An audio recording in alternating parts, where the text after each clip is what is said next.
Thank you so much for having me here, and thank you especially to Deb and Tom and Justin for putting on this amazing event tonight. I'm so excited to be here.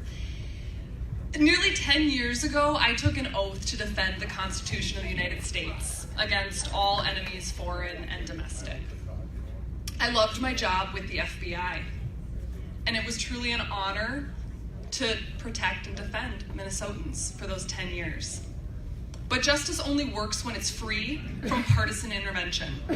So 3 days after President Trump fired James Comey, I submitted my resignation. And I started the journey that brought me here today.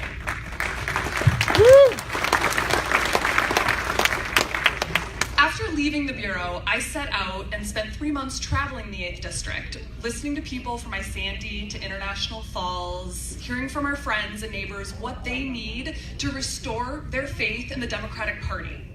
I heard from a lot of people who are feeling left out, left behind, frustrated, taken for granted. I listened and I learned, and I resolved to bring those people back into the conversation. I resolved to bring them back into this big, beautiful, messy tent we call the DFL. I told them there is a place for them in this tent, in this party, and I knew that because I found a home here. When I started this next chapter of public service, the DFL welcomed me. So many of you here in this room tonight welcomed me, and I'm so grateful for that. So in the midst of the chaos and the ugliness that is happening in the world right now, there is a reason for hope. That reason is the big, progressive, forward-thinking tent called the DFL.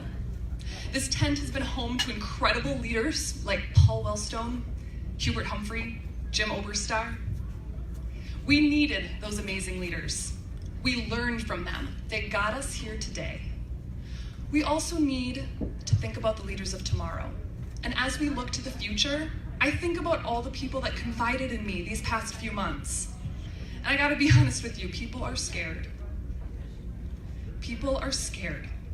And they're looking for a reason to hope, to have faith in the democratic process again.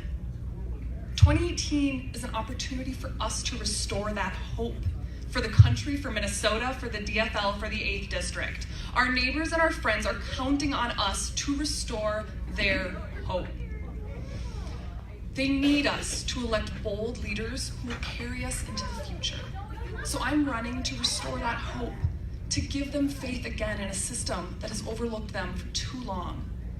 I look forward to building that future with all of you. Thank you.